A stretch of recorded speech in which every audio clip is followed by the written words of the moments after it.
ஓம் ஸ்ரீ குருப்யோ நம. ஹரஹர நம பார்வதி பதயே. ஹரஹர மகாதேவா. எண்ணா ஆடுடைய சிவனே போற்றி, எண்ணா ஆட்டவர்க்கும் இறைவா போற்றி, ஏகம் வத்துரைந்தாய் போற்றி, பாகம் பெண்ணுருவானாய் போற்றி, கைலை மலையானே போற்றி, காவாய் கழகத் திருவருளே போற்றி போற்றி. வணக்கம். நம்ம கோயிலானது பார்த்தீங்கன்னா பொள்ளாச்சி மெயின் ரோட் ரத்னம் காலேஜ் ஈச்சனாரிக்கு அருகில் அமைஞ்சிருக்கு. ஆதிசிவன் சிவா விஷ்ணு கோயில் அப்படின்னு சொல்லக்கூடிய கோயிலில் பார்த்தீங்கன்னா எல்லா சுவாமியும் இங்கே பிரதிஷ்டை பண்ணி பூஜையானது நடைபெறுது. அதில் நம்ம கோயிலில் மூலாதாரமாக வாராகி அம்மன் மெயினாக இங்கே வாராகி அம்மன், ஆதிசிவன் வாராகி அம்மன் கோயில்னு சொல்லக்கூடியது. வாராகி அம்மன் பிரதிஷ்டை பண்ணி வாராகிக்கு உண்டான பூஜைகள்லாம் நடந்துட்டு இருக்கு. அதே மாதிரி நம்ம கோயிலில் வலம்புரி விநாயகர், அதை தொடர்ந்து பார்த்தீங்கன்னா சிவன் பார்வதி லிங்க ரூப வடிவலையும் உமா மகேஸ்வரராக காட்சி அளிக்கிறாங்க. அதை தொடர்ந்து பார்த்தீங்கன்னா அதோட கோஷ்டத்தில் பார்த்தீங்கன்னா குரு பகவானும் துர்கா பரமேஸ்வரியும் காட்சி கொடுக்குறாங்க. மேகநாத மூர்த்திகேஸ்வர் அப்படின்னு சொல்லக்கூடிய சிவபெருமான் லிங்க ரூபலையும் காட்சி கொடுக்குறாங்க. லலிதாம்பிகை, அதாவது இச்சாசக்தி, கிரியாசக்தி, ஞானசக்தி என்று சொல்லக்கூடிய 3 சக்தி ஒரே இடத்துல இருக்கிற மாதிரி அம்பாள் லலிதாம்பிகை, சரஸ்வதி, வாராகி 3 ஒரே சன்னிதானத்தில் அமைஞ்சிருக்கு. அதை தொடர்ந்து பார்த்தீங்கன்னா மகாவிஷ்ணு 7 அடியில் பெரிய விக்கிரகமாக மகாவிஷ்ணு விஸ்வரூப தரிசனத்தில் காட்சி கொடுக்குறாரு நம்ம கோயிலில்.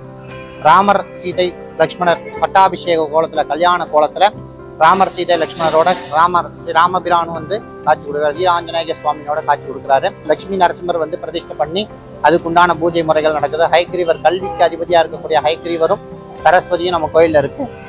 வள்ளி தேவசேனாம்பிகா சமேத சிவசுப்பிரமணிய மூர்த்திய சுப்பிரமணிய சுவாமியும் கந்த சுவாமியும் சொல்லக்கூடிய ஆறுமுகத்தோடு இருக்கக்கூடிய முருகப்பெருமானும் நவக்கிரகம் பைரவர். அதை தொடர்ந்து நம்ம கோயிலில் விசேஷமா என்னன்னா ஆடல் வல்லான்னு சொல்லக்கூடிய, அதாவது தாண்டவம், சிவனுடைய தாண்டவங்கள்ல 7 தாண்டவங்கள் முறையா நடனத்துக்கு உண்டான தாண்டவங்கள் தனித்தனியா அதுக்குண்டான சுகை சிற்பத்துல பிரதிஷ்டை பண்ணி ஆருத்ரா தரிசனத்துக்கு சிறப்பா நாட்டிய நிகழ்ச்சி எல்லாம் நடக்குது. முன்னாடி பார்த்தீங்கன்னா ஏகபாத மூர்த்தி சொல்லக்கூடிய சிவா, பிரம்மா, விஷ்ணு, சிவன் 3மே ஒரே இடத்துல இருக்கிற மாதிரி நம்ம கோயிலோட என்ட்ரன்ஸ்லேயே ஏகபாத மூர்த்தி, அதை ஏகபாத மூர்த்தி தரிசனம் பண்ணிட்டு தான் அடுத்தடுத்து எல்லா சுவாமியும் தரிசனம் பண்ணக்கூடிய அமைப்புல இருக்கு.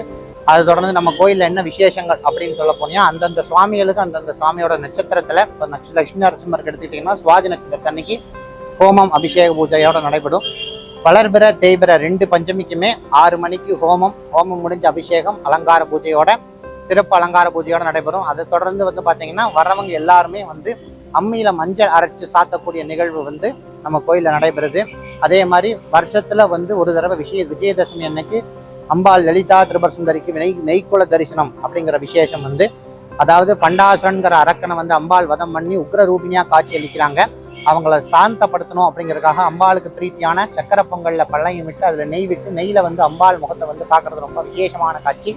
அந்த விசேஷமான காட்சி பார்த்தீங்கன்னா வருஷத்துல ஒரு தடவை விஜயதசமி அன்னைக்கு அந்த நெய்க்குல தரிசனம் அப்படிங்கிற விசேஷம் நம்ம கோயிலில் நடக்குது.